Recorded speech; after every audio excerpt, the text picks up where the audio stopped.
призываю тех ветеранов, которые такие щедрые, тоже раздаривают земли. На вас каждого я приведу одного российского чиновника. Подарите свой отцовский дом. Подарите свою квартиру.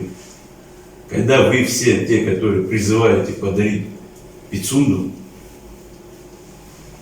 когда вы свои отцовские дома раздарите, хотя нет, вы же земли не дарите, вы дома.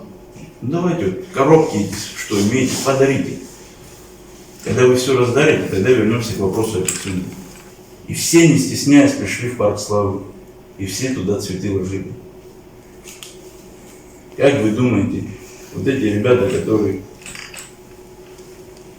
пролили кровь, отдали свои жизни, вы среди них стояли, вот на тот момент они также думали, что кому-то что-то подарить надо. Так спустя года, что вас к этому привело?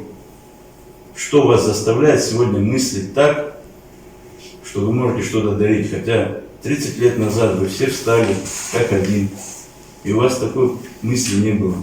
Каким жирком вы так обросли, что боитесь потерять?